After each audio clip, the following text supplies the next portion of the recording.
Hello friends, welcome to यूवेन classes. आप सभी का यूवेन क्लासेस में हार्दिक स्वागत है। आज हम करने जा रहे हैं एक नए टॉपिक की शुरुआत, जिसका नाम है राजस्थान का इतिहास, जिसमें हम सभी वंशज जितने भी हुए हैं वंशों के बारे में हम पढ़ेंगे। ठीक है, चौहान वंश, ठीक है, और गुर्जर प्रतिहार वंश, मेवाड़ का इतिहास, इस तरह से जितने भी हैं हम हिस्ट्री को पढ़ेंगे। क्लियर। सबसे पहले हम शुरुआत करते हैं चौहान वंश की। ठीक है, राजस्थान में सबसे पहले चौहानों का हंसोट शिलालेख पाया गया। ठीक है, जिससे हमें चौहान की काल की जो जानकारी है वो बिजोलिया शिलालेख देता है, जिसके अनुसार चौहानों का जो मूल स्थान है वो सपाद लक्ष्य माना गया है। ठीक है, और चौहानों की जो पहली राजधानी है वो अहिछत्रपुर नागौर थी। क्लियर। चलिए स्टार्ट करते हैं। चौहान शब्द जो है वो चाहमान से बना है। ठीक है, चौहान शब्द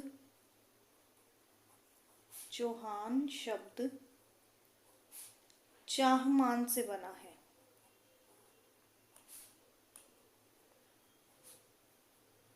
क्लियर, चाहमान से बना है।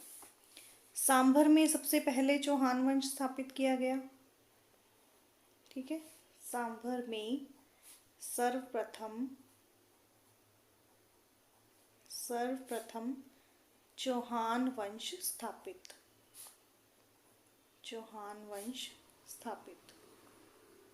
बिल्कुल इजी तरीके से करेंगे, जिससे कि हमें ये साथ साथ में याद हो जाए। सांभर में सर्वप्रथम चौहान वंश की स्थापना की गई, जिसमें हमें देखिए अजमेर के चौहान हैं। ठीक है, रणथंभौर के चौहान हैं।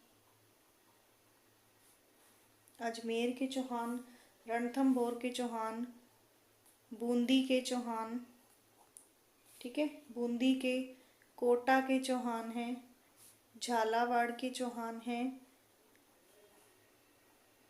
जालोर के चौहान हैं, नाडोल के चौहान हैं, सिवाना और सिरोही।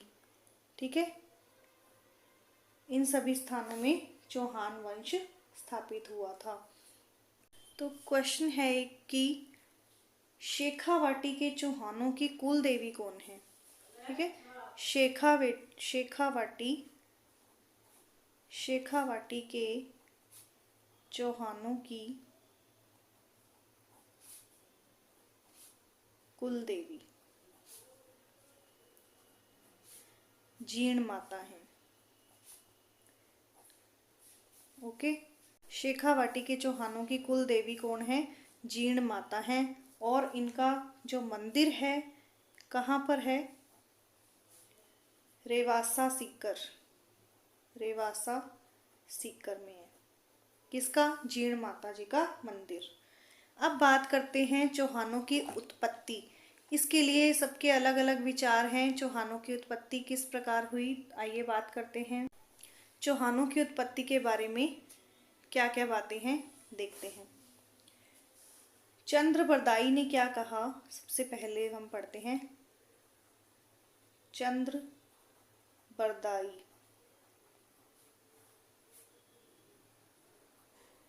चंद्रबरदाई के द्वारा क्या कहा गया कि जो चौहान हैं वो अग्निकुंड से आए हैं। ठीक है, अग्निकुंड सिद्धांत से इनकी उत्पत्ति हुई है। ठीक है, ये किसने कहा है? चंद्रबरदाई ने, कि चौहानों की जो उत्पत्ति है अग्निकुंड सिद्धांत द्वारा की गई है।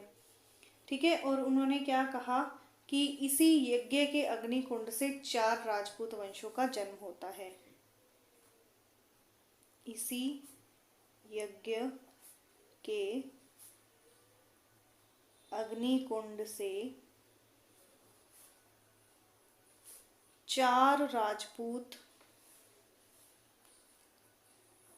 वंशों का जन्म हुआ। ठीक है, कौन कौन से थे? प्रतिहार, परमार, चालुक्य और चौहान। ठीक है, इन्होंने कहा कि अग्निकुंड जो सिद्धांत है उससे 4 राजपूत वंशों का जन्म होता है, प्रतिहार, परमार, चालुक्य और चौहान। अब इसका समर्थन करने वाले कौन थे? ठीक है, इसका समर्थन करने वाले कौन हैं? भाट व चारण। भाट व चारण जाति है वो इसमें विश्वास करती है कि इनका जो जन्म है यहीं से हुआ है। सूर्यमल मिशन भी कहते हैं, सूर्यमल मिशन। किराड़ू का शिलालेख भी यही कहता है, किराड़ू का शिलालेख। ठीक है, किराड़ू का शिलालेख भी यही कहता है कि इनकी उत्पत्ति यहीं से हुई है। और कर्नल जेम्स टोड भी यही मानते हैं, कर्नल जेम्स टोड भी यही मानते हैं कि इनकी उत्पत्ति कहाँ से हुई है? इनकी उत्पत्ति हुई है यज्ञ के अग्निकुंड से। ठीक है, और जो टोड है, कर्नल टोड, कर्नल टोड व अबुल फजल ने इन्हें क्या कहा है? विदेशी, विदेशी कहा है।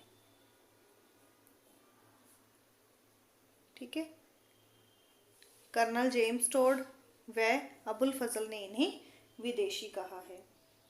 अब देखते हैं डॉक्टर गौरी शंकर हीराचंद ओझा, ये क्या कहते हैं? ये कहते हैं कि चौहान जो हैं, चौहान सूर्यवंशी हैं। ठीक है, इन्होंने कैसा वंशज बताया है इनको? ये कि ये सूर्यवंशी हैं। डॉक्टर गौरी शंकर हीराचंद ओझा क्या कहते हैं? कि चौहान सूर्यवंशी हैं। और इसका समर्थन कौन करता है? इनका समर्थन करने वाले कौन हैं? इनका समर्थन करने वाले हैं डॉक्टर गोपीनाथ शर्मा, डॉक्टर गोपीनाथ शर्मा। देखिए, इतिहास के जो हैं तथ्य अलग अलग जो हमारे विद्वान हैं वो उन्होंने अलग अलग तरीके से बताए हैं। तो इस तरह कर्नल टोड व अबुल फजल ने इन्हें विदेशी कहा है। डॉक्टर गौरी शंकर हीराचंद ओझा इन्हें क्या कहा है? चौहान सूर्यवंशी हैं। और इनका समर्थन करने वाले कौन हैं? डॉक्टर गोपीनाथ शर्मा। और इनका समर्थन कौन करता है कि ये सूर्यवंशी हैं? इनका समर्थन हमीर महाकाव्य, ये ग्रंथ भी इनकी समर्थन में है। हमीर महाकाव्य, हमीर रासो और हमीर हट, हमीर के जो ग्रंथ हैं वो भी क्या कहते हैं? कि चौहान सूर्यवंशी हैं। Clear? Next, doctor Dashrath Sharma. ठीक है, डॉक्टर दशरथ शर्मा क्या कहते हैं? डॉक्टर दशरथ शर्मा क्या कहा है? इन्हें ब्राह्मण बताते हैं। ठीक है, इन्हें ब्राह्मण बताते हैं। दशरथ शर्मा क्या कहते हैं? इन्हें ब्राह्मण बताते हैं। क्लियर? अब बात करते हैं बिजोलिया शिलालेख। बिजोलिया शिलालेख, इसकी रचना किसने की? गुणभद्र ने। ठीक है, 1170 में। ठीक है, इसमें भी चौहानों को क्या बताया गया है? चौहानों को ब्राह्मण बताया गया है। ठीक है, चौहानों को ब्राह्मण बताया गया है। ओके, चौहानों को ब्राह्मण बताया गया है और इन्हें वत्स गोत्र कहा गया है, वत्स गोत्र का बताया है। ठीक है, ये बहुत इम्पॉर्टेंट है कि बिचौलिया शिलालेख की रचना गुणभद्र ने की 1170 में और चौहानों को ब्राह्मण बताया गया है, वत्स गोत्र का बताया गया है। ठीक है, इसमें से कुछ प्राचीन नाम मिलते हैं हमें बिचौलिया शिलालेख से। ठीक है, इससे कुछ प्राचीन नाम मिले। ओके, प्राचीन नाम मिले। अब सांभर का पुराना नाम इसमें क्या मिला है, जिसे हम आज सांभर कहते हैं, उसका पुराना नाम हमें मिला है कि इसे शाकंभरी कहते थे। ठीक है। नागौर को अहिछत्रपुर, ठीक है, अहिछत्रपुर। नाडोल को नडल्लू। नेक्स्ट, भीनमाल श्रीमाल, और जालौर को जबालीपुर, ये कहा गया है। क्लियर। अब देखिए सांभर झील, ठीक है, सांभर झील, सांभर झील।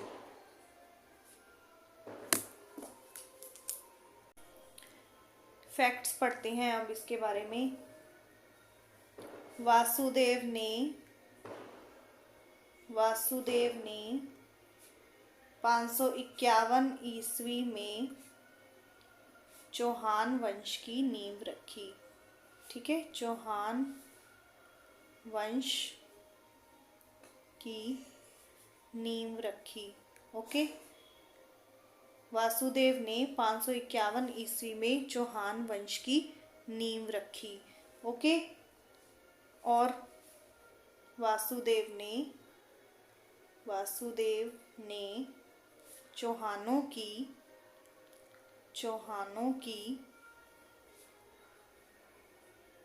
प्रथम राजधानी अहिछत्रपुर को बनाया। अहिछत्रपुर को बनाई। ठीक है। और वासुदेव चौहान ने क्या किया?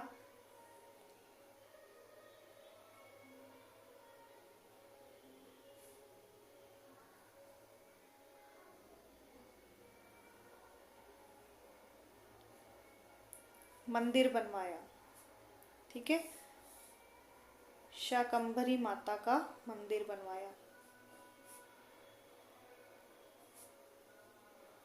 मंदिर का निर्माण करवाया। ठीक है, शाकंभरी माता के मंदिर का निर्माण करवाया। इसी मंदिर को क्या कहा जाता है? इस मंदिर को देवयानी तीर्थ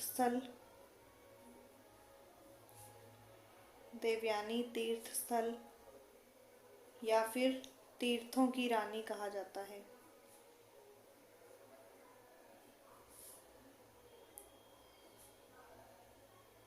ठीक है, इसी मंदिर को क्या कहा जाता है?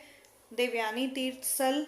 ठीक है, देवयानी तीर्थ स्थल और तीर्थों की रानी कहा जाता है।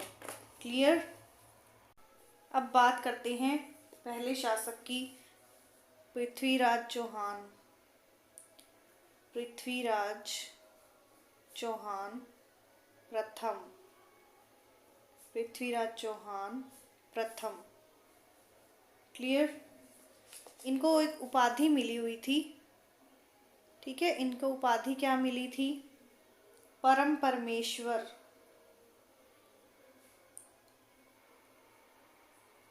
परम परमेश्वर, महाराजाधिराज, महाराजाधिराज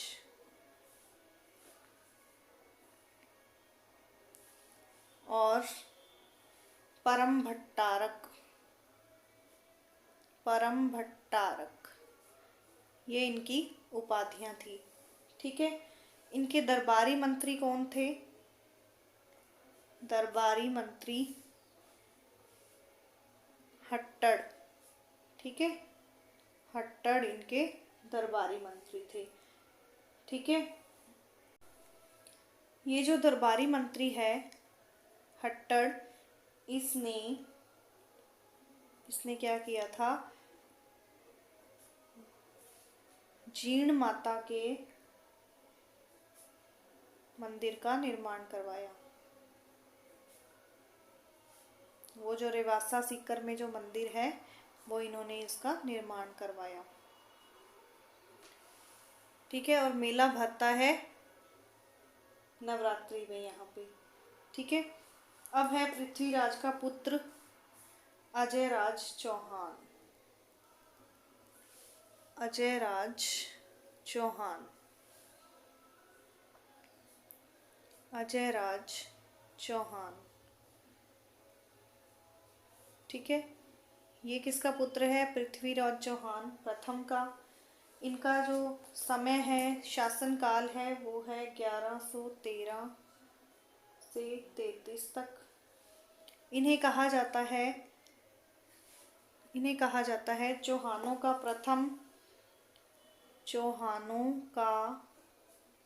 प्रथम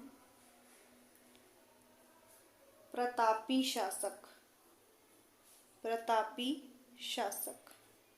क्लियर? इन्होंने क्या किया? 1113 में अजमेर शहर बसाया।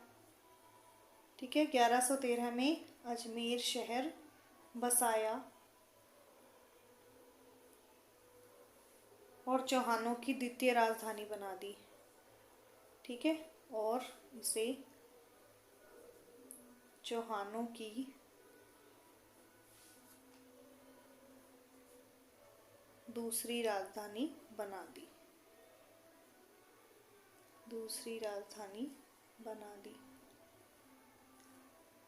प्रथम राजधानी थी अहिछत्रपुर नागौर, जो किसने? वासुदेव ने इसका निर्माण करते हुए बनाई थी। और दूसरी अब राजधानी अजयराज चौहान ने बना दी। किसको? अजमेर को बसाकर। क्लियर? निर्माण क्या क्या निर्माण करवाया अब इन्होंने, इनके निर्माण के बारे में देखते हैं। इन्होंने अजय मेरु दुर्ग बनवाया।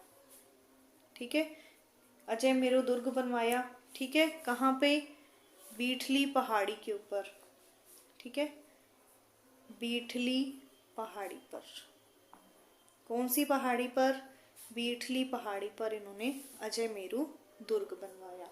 ठीक है, अब इसके दुर्ग के जो उपनाम हैं, क्या कहते हैं इसे? गढ़ बीठली,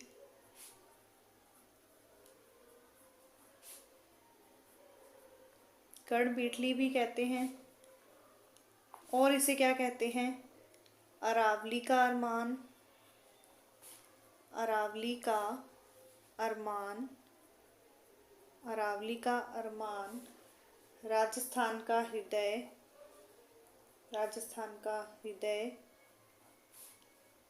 स्थानीय आक्रमण झेलने वाला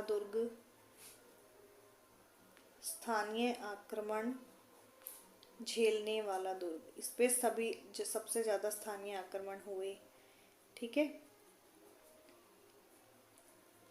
और इसे राजस्थान का जिब्राल्टर भी कहते हैं। राजस्थान का जिब्राल्टर किसने कहा? बिशन हैबर ने कहा। ठीक है, बिशन हैबर ने इसे क्या कहा? राजस्थान का जिब्राल्टर। राजस्थान की कुंजी मोस्ट इम्पोर्टेंट किसने कहा? कर्नल टॉड ने। और इसे तारागढ़ दुर्ग भी कहते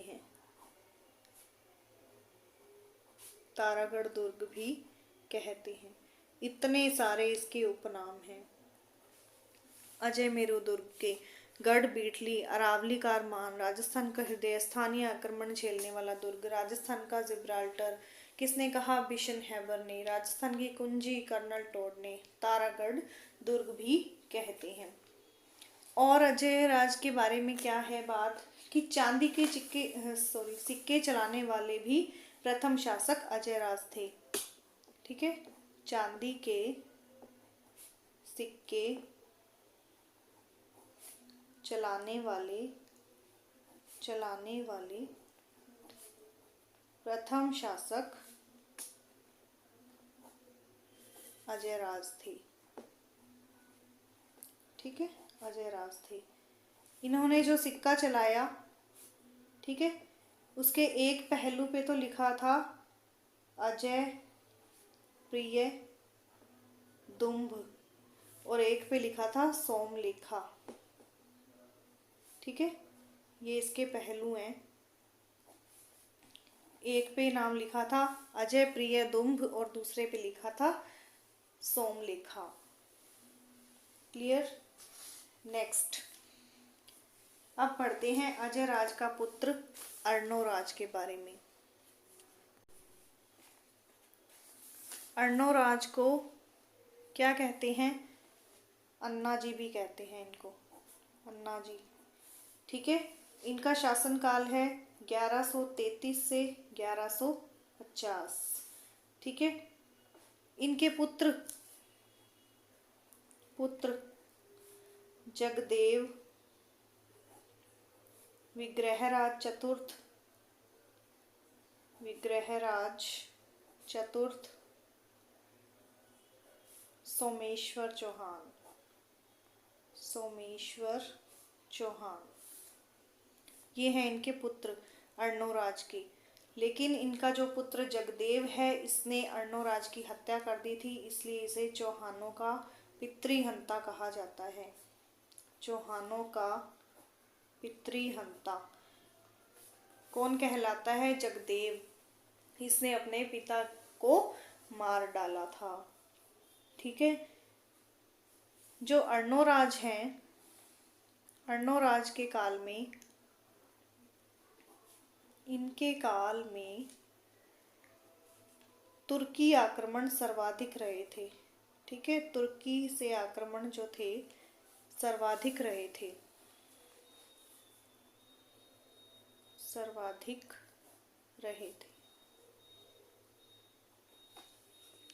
अब जब तुर्कियों का आक्रमण हुआ था, तब इन्होंने तुर्कियों को मरवाकर वहां पर झील बनवाई थी।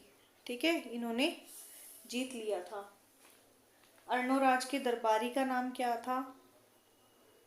अर्णोराज के दरबारी, इनके दरबारी का नाम था देवबोध और धर्मघोष। ठीक है, देवबोध और धर्मघोष। तुर्कियों को मरवाकर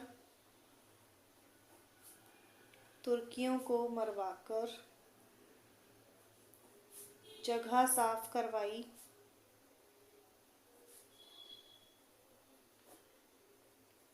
इन्होंने जो है कहाँ पे उन्होंने किया? तारागढ़ पहाड़ी पे। ठीक है, बांडी नदी के ऊपर तारागढ़ पहाड़ी पे इन्होंने, तुर्कियों ने आक्रमण किया।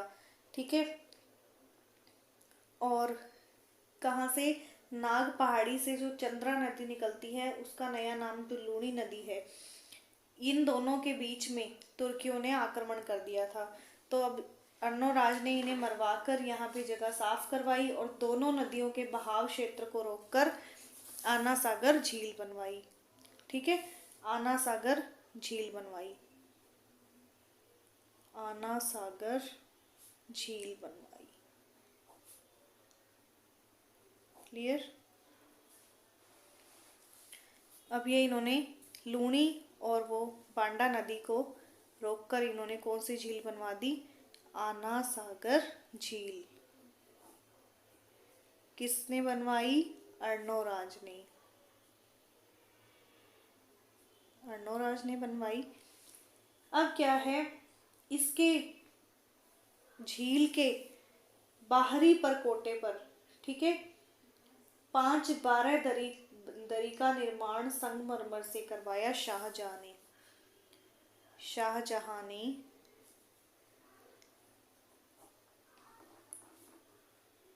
5-12 दरी का निर्माण संगमरमर से करवाया, संगमरमर से करवाया। और जहांगीर ने क्या किया? जहांगीर ने दौलत बाग बनवाया। यहाँ पे दौलत बाग, या इसी को ही कहते हैं सुभाष उद्यान, इसके परकोटे पर बनवाया था। ठीक है, बगीचा जहांगीर ने बनवाया। और जहांगीर ने यहाँ पे एक चश्मा-ए-नूर झरना बनवाया।